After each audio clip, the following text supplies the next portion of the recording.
वंदे मातरम दोस्तों। कल हमने जाना था पट्टी का अर्थ और उसके प्रकार के बारे में। उसी को कंटिन्यू करते हुए हम पट्टियों के प्रकार के अन्य प्रकार के बारे में जानते हैं। अभी तक हमने पढ़ा था सूखी पट्टी, गीली पट्टी और गीली पट्टी के अंतर्गत ठंडी पट्टी और गर्म पट्टी के बारे में। अब हम जानेंगे कि आकार के आधार पर पट्टियों के कितने प्रकार होते हैं। आकार के आधार पर पट्टियों के दो प्रकार होते हैं। पहला प्रकार है तिकोनी पट्टी और दूसरा प्रकार है लंबी पट्टी। तिकोनी पट्टी किसे कहते हैं? ये पट्टी मार्किन या किसी मजबूत कपड़े की बनाई जाती है। इसे बनाने के लिए 1/1 मीटर कपड़े की आवश्यकता होती है और वो कपड़ा किसका होना है? सूती भी नहीं बल्कि मार्किन का कपड़ा होना चाहिए। और इसे बीच से तिरछा मोड़कर दो भागों में बांट लिया जाता है, बिल्कुल त्रिभुज की तरह। जैसे आप लोग चित्र में ही देख रहे होंगे कि 1/1 मीटर का कपड़ा लिया गया है, चौकोर कपड़ा, और इसको एक कोने से दूसरे कोने को मिलाते हुए तिरछा काट लिया जाता है, जिससे हमें इस प्रकार की पट्टी प्राप्त होती है। इसका ऊपरी भाग शीर्ष कहलाता है, निचला भाग आधार कहलाता है और ये बिल्कुल किनारे वाला दायां भाग और ये दूसरे किनारे वाला भाग बायां भाग कहलाता है। ये पट्टी भी 3 प्रकार की होती है। एक होती है पूरी पट्टी या पूरी खुली पट्टी। ये जो चित्र दिख रहा है, ये पूरी पट्टी या पूरी खुली पट्टी के नीचे बना हुआ, यही इसका प्रकार है।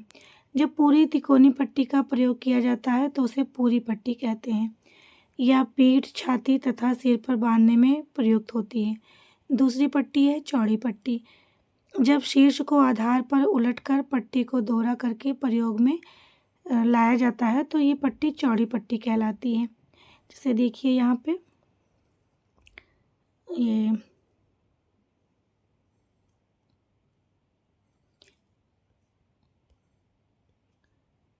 ये वाला भाग, शीर्ष वाला भाग जब उलटकर आधार पर रख दिया जाता है तो हमें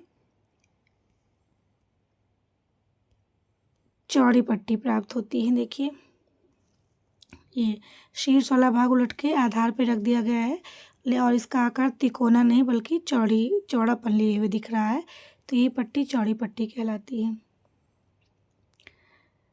यह झोल डालने या खपच्ची बांधने के काम आती है। तीसरी पट्टी है पतली या संकरी पट्टी।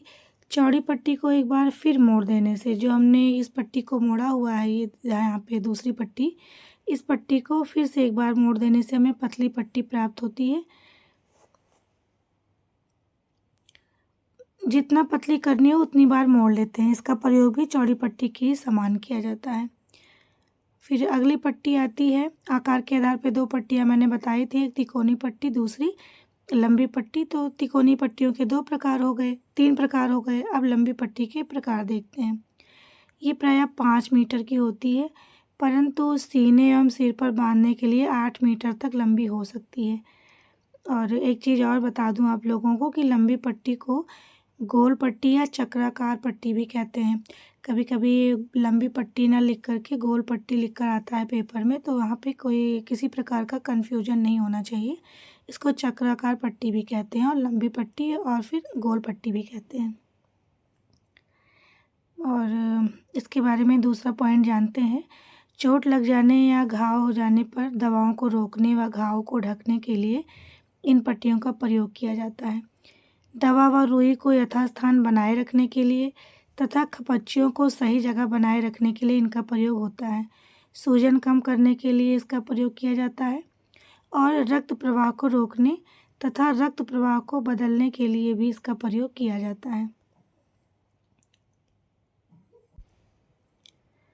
अब हम आगे जानेंगे तिकोनी पट्टियों को विभिन्न अंगों पर बांधने की विधि के बारे में कि किस प्रकार से तिकोनी पट्टियों को विभिन्न प्रकार के अंगों पर बांधा जाता है।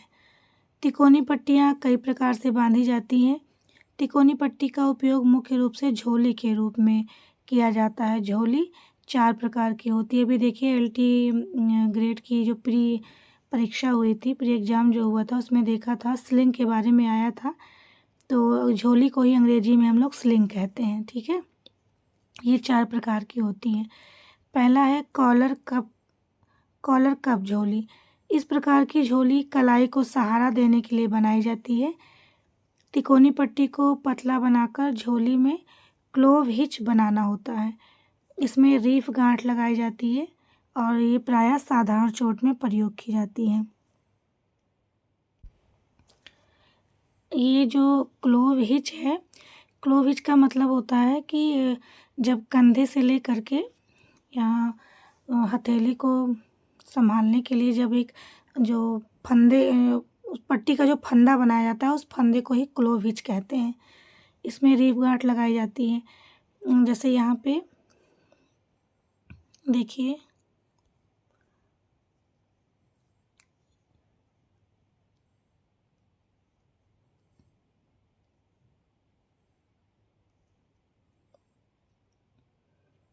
तो ये जो व्यक्ति का हाथ है, यहाँ पे कंधे पर पतली पट्टी का ये कलाई है, ये मान लीजिए, तो इस कलाई पर बांधने के लिए ये जो पतली गांठ बनाई जाती है, पतला फंदा जो बनाया जाता है, इसी फंदे को ही क्लोव हिच कहा जाता है। दूसरी जो झोली है उसका प्रकार है भुजा की चौड़ी झोली। इसका प्रयोग कोहनी से हथेली तक के भाग को सहारा देने के लिए किया जाता है। कलाई, कंधे, हाथ की साधारण चोट पर, हाथ, हंसली और कंधे में चोट लगने पर इसका प्रयोग किया जाता है। इससे घायल अंग को सहारा मिलता है। इसमें भी रीफ गांठ बांधी जाती है। पट्टी बांधने में ज़्यादातर रीफ गांठ का ही प्रयोग होता है, बस कहीं कहीं होता है ग्रेनी गांठ का प्रयोग किया जाता है, बाकी सभी जगह रीफ गांठ का ही प्रयोग किया जाता है। इसके बारे में हम लोग आगे चर्चा करेंगे। भुजा की चौड़ी झोली के बारे में एक इम्पॉर्टेंट बात और है कि इसमें घायल के हाथ को समकोण पर मोड़ा जाता है और ये हंसली की हड्डी के पास रीफ गांठ लगाई जाती है। जैसे देखिए यहाँ पे ये व्यक्ति है और ये कंधा है, ये हाथ है, तो ये जो हंसली की हड्डी देखिए यहाँ पे होती है, तो यहाँ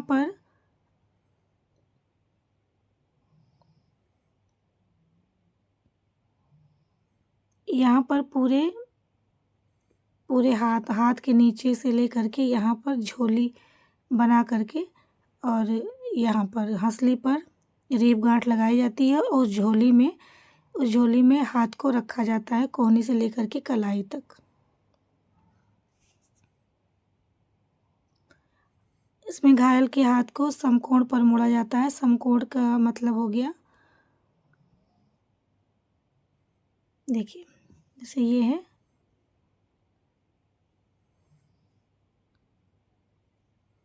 समकोण पर मोड़ना, ऐसे हाथ रहता है और इसी में यहाँ पर झोली बना करके हाथ को यहाँ पे सहारा दिया जाता है।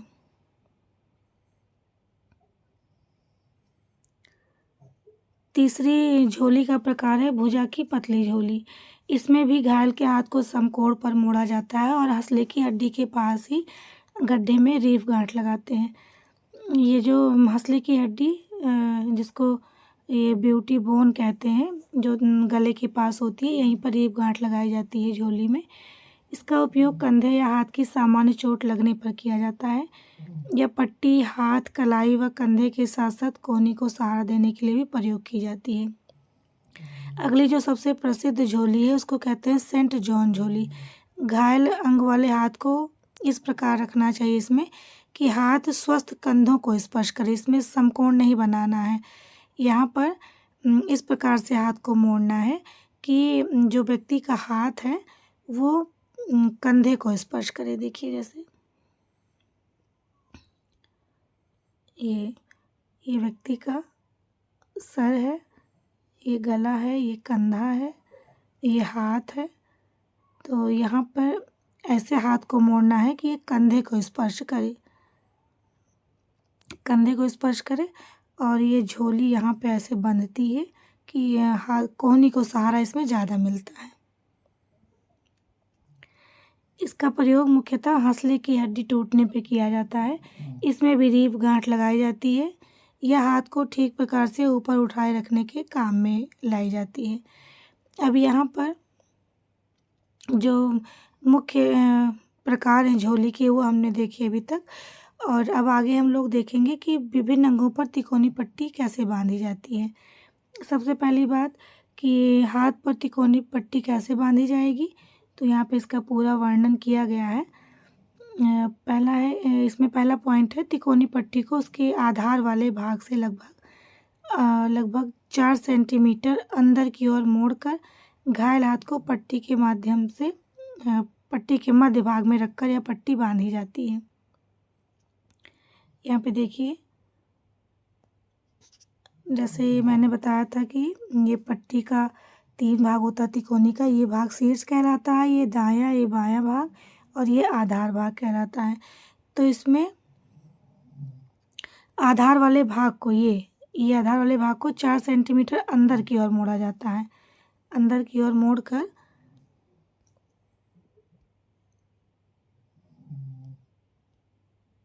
ये देखिए, अंदर की तरफ मोड़ करके ये तिकोनी पट्टी है, तो इस वाले भाग को अंदर की तरफ मोड़ लिया जाता है।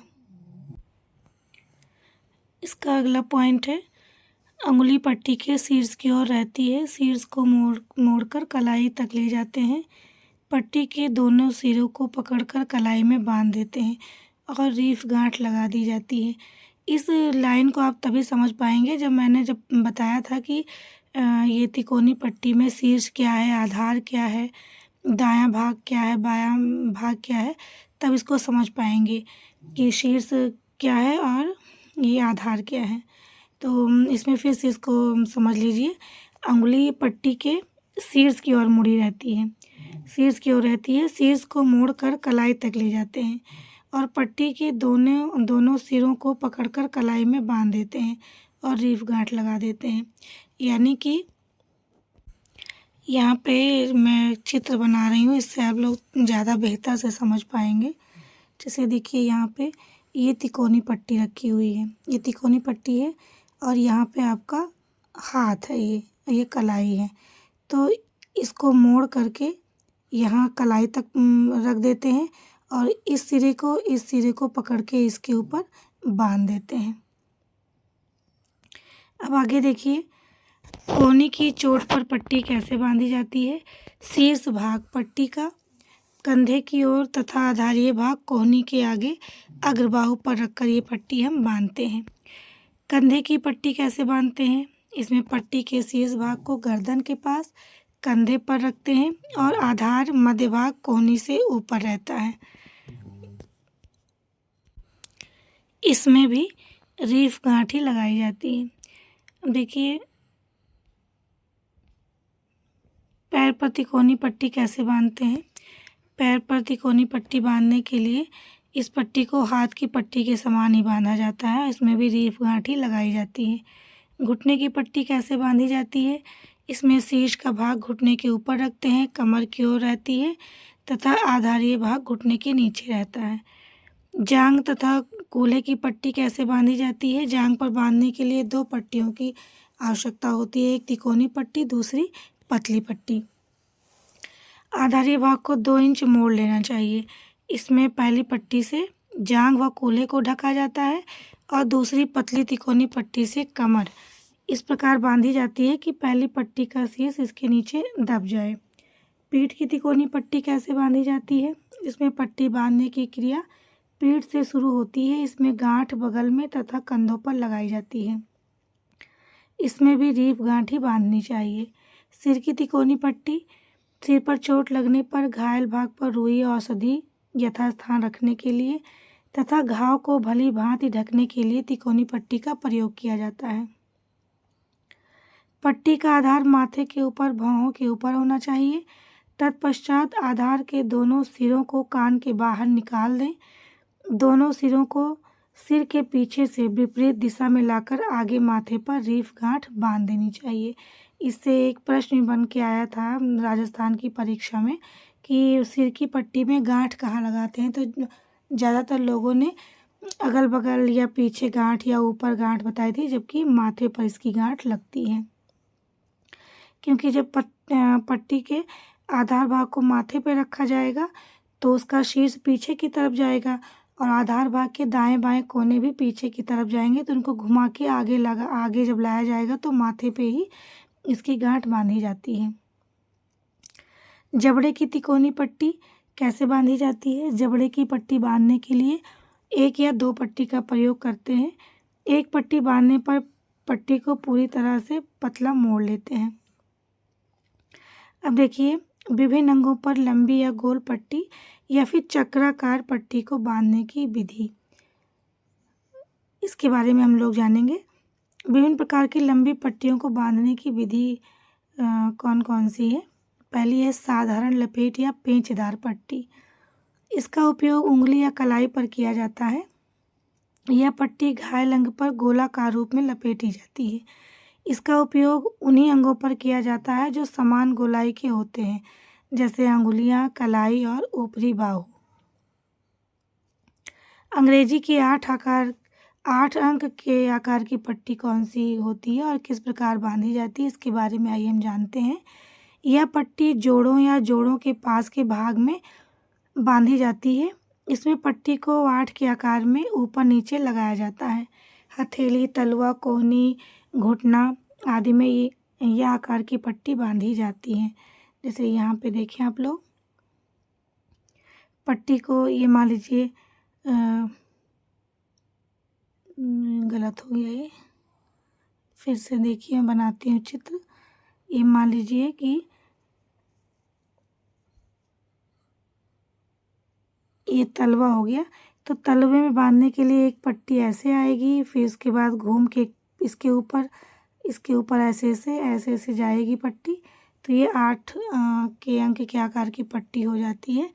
कुल मिला के इसमें बांधते समय जो आकार है वो ऐसे आता है, इसी प्रकार से आता है, इसलिए इसको 8 के अंक के आकार की पट्टी भी कहा जाता है। और तीसरी पट्टी है चक्राकार पट्टी। यह 8 के आकार में परिवर्तन करके बांधी जाती है। ये पट्टियाँ शरीर के उन भागों में बांधी जाती हैं जो शरीर के साथ मिलकर समकोण बनाते हैं, जैसे अंगूठा, कंधा, कूल्हा आदि।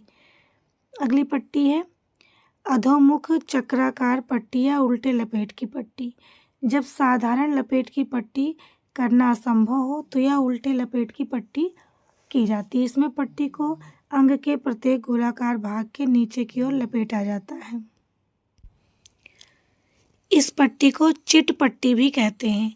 इस पट्टी को उस समय काम में लाया जाता है जब अंग की मोटाई एक समान न हो, जैसे छाती पर 6 से 8 चिटों वाली पट्टी और नाक पर 4 चिटों वाली पट्टी। अब अंगूठे की लंबी पट्टी कैसे बांधी जाएगी? अंगूठे की पट्टी बांधने के लिए लगभग 1.5 मीटर लंबी पट्टी की आवश्यकता होती है, जिसकी चौड़ाई लगभग 2.5 सेंटीमीटर होनी चाहिए। एक पट्टी का प्रयोग इसमें किया जाता है। अंगूठे की लंबी पट्टी बांधते समय एक पट्टी का प्रयोग किया जाता है, इसका मुख्य पॉइंट है। पट्टी के खुले सिरे की कलाई के आंतरिक भाग पर रखकर 2 चक्कर लगाने के बाद छोटी अंगुली की ओर लपेटते हुए हथेली पर से अंगूठे के नाखून की ओर एक फेरा अंगूठे के चारों ओर लगाते हैं। प्रत्येक चक्कर में पट्टी की चौड़ाई का 1/3 भाग ढक दिया जाता है। ये दिखने में मतलब लग रहा है बहुत बड़ा है, लेकिन ये बहुत बड़े पैराग्राफ को इम्पॉर्टेंट पॉइंट छांट के छोटा करके लिखा गया। और ये आपकी ये LT ग्रेड में जो मेंस का एग्ज़ाम होगा उसमें अगर ये पट्टियों के ऊपर कोई क्वेश्चन आता है तो उसमें लिखने में बहुत ही लाभदायक रहेगा और आपको अच्छे नंबर प्राप्त होंगे।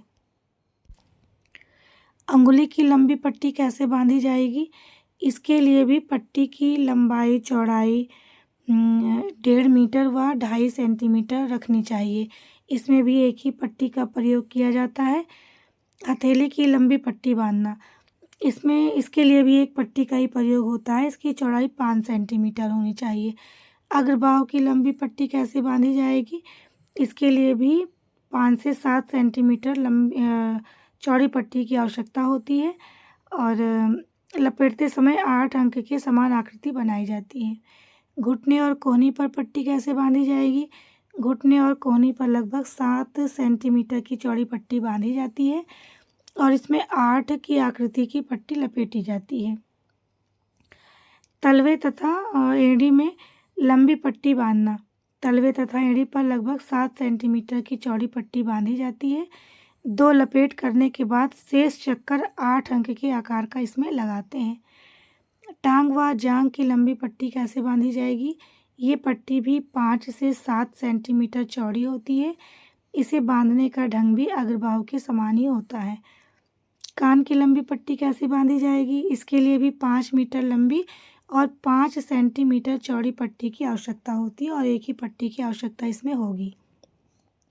सिर की लंबी पट्टी बांधते समय किसका ध्यान रखना चाहिए? कितनी पट्टियों की आवश्यकता होती है? ये बहुत ही इम्पॉर्टेंट है। सिर के लिए लगभग 5 सेंटीमीटर की व 7 से 8 मीटर लंबी 2 पट्टियों की आवश्यकता होती है। दोनों पट्टियों के सिरे बांधकर गांठ को रोगी के माथे के मध्य में रखते हैं। दोनों पट्टियों को विपरीत दिशा में लपेटते हुए दोनों कानों के ऊपर सिर के पीछे ले जाकर मोड़ देना चाहिए। इसके बाद मोड़कर पहली पट्टी को सिर के बीचों बीच सामने की ओर लाना चाहिए और दूसरी को बाएं कान के ऊपर से घुमाकर माथे के बीच लाना चाहिए। यह चक्कर तब तक करिए जब तक पूरा सिर ढक न जाए।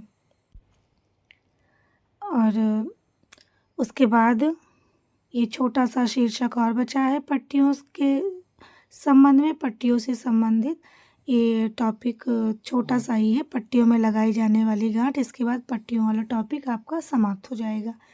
फिर इसके बाद मैं इससे संबंधित इम्पॉर्टेंट बहुविकल्पीय प्रश्नों को कराऊंगी जो इससे संबंधित रहेंगे। पट्टियों में लगाई जाने वाली गांठें। पट्टियों में 2 प्रकार की गांठें लगाई जाती हैं। नंबर 1 ग्रेनी गांठ और नंबर 2 रीफ गांठ। ग्रेनी गांठ ये एक साधारण गांठ होती है, जैसे जो हम लोग एक पॉलीथीन बांधते समय जैसे जो दुकानदार वगैरह जो देते हैं सामान, चीनी वगैरह, तो इन सब की पॉलीथीन में जो गांठ लगती है वो ग्रेनी गांठ ही होती है। इसको पट्टियों पे नहीं लगाते हैं। ज़्यादातर हम प्रयास करते हैं कि पट्टियों पर रीफ गांठ ही लगाएं, क्योंकि ग्रेनी गांठ बहुत चुभती है। ये एक साधारण गांठ है।